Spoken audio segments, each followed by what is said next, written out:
যারা বিগত হয়ে গেছে সরকার, তাদের যে অবস্থা ছিল, এখনো যারা আসে নাই, আসবে, তাদের কিন্তু আরো ভয়ঙ্কর রূপ আমরা দেখতে পাচ্ছি। সংস্কার তাদেরকে নিয়ে হবে, ওই সংস্কার কমিশনের আবার সংস্কার দরকার। আমাদের নির্বাচন তো এদেশের 18 কোটি মানুষ নির্বাচন চায়, সুষ্ঠু নির্বাচন, এবং সুষ্ঠু নির্বাচনের মাধ্যমে সরকার গঠন হোক এদেশের মানুষের এই প্রত্যাশা। আমরা স্বাধীনতার পর থেকে বহু নির্বাচন দেখেছি, কিন্তু বেশিরভাগ নির্বাচন প্রশ্নবিদ্ধ ছিল, যার কারণে এদেশের মানুষ পরবর্তী সরকার, নির্বাচিত সরকারকে মনে প্রাণে মেনে নিতে পারেনি। কিছুক্ষণ আগে আমরা কোন একটা সংগঠনের ভয়ঙ্কর একটা চিত্রের কথা শুনতে পেরেছি। এই এলাকা না, সব জায়গায় এরকম একটা ভয়ঙ্কর চিত্র আছে।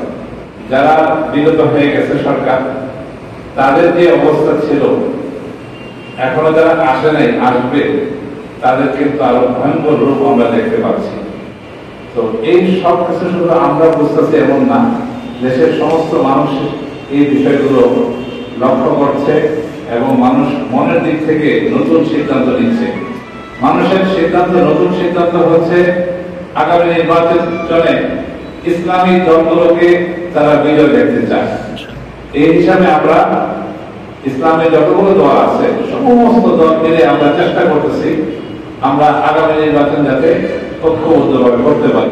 সংস্কার আগে না নির্বাচন আগে? আসলে সংস্কার যদি করতে হয়, আমরা কিসের সংস্কার করব? অনেকগুলা সংস্কার কমিশন গঠন হয়েছে, কিন্তু আমি একটা সংস্কার কমিশনের কথা বলি।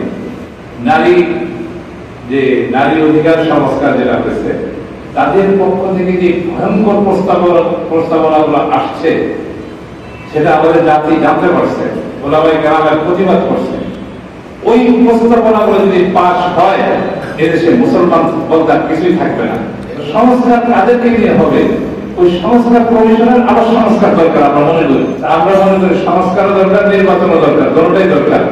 তবে যারা রাজনৈতিক দল আছে, ঐক্যবদ্ধভাবে একসাথে বসে যদি সরকার এক মজলিসে, এক বৈঠকে যদি সিদ্ধান্ত নিতে পারে যে আগামী নির্বাচন আপনারা কবে চান, তাহলে সুষ্ঠু নির্বাচনের আমরা আশা করি, এবং এটাই একটা সংস্কার হইতে পারে। পিয়ার পদ্ধতি, যেটা নতুন একটা প্রস্তাব আসছে আমাদের দেশে, এটাকে সমর্থন করার মতো। কারণ এটা এমন একটা জিনিস, এখানে মানুষ যে গ্রামগঞ্জে একটা মানুষকে ভোট দিল, একজন প্রার্থীকে ভোট দিল, তার ভোটটা যদি সেই প্রার্থী পাস না হয়, তার ভোট কোনো কাজেই লাগলো না। ধরেন বাংলাদেশে 4000 বা 5000 মানুষ ভোটে দাঁড়ালো, এখন এমন দেখা যায় 300 লোক পাস হইলো, বাকি লোক তার পাস হবে না। তাদেরকে মানুষ যে ভোট দিল, এই সমস্ত ভোটগুলো বেকার হয়ে যাবে, কোনো কাজে লাগলো না। যদি এই নতুন প্রস্তাব যেটা আসছে, এই প্রস্তাব অনুযায়ী যদি নির্বাচন হয়, এটা যদি সকলে একমত হয়, তাহলে বাংলাদেশের সমস্ত মানুষ যারা ভোট কেন্দ্রে যেতে পারবে, তাদের ভোটগুলো কাজে লাগবে।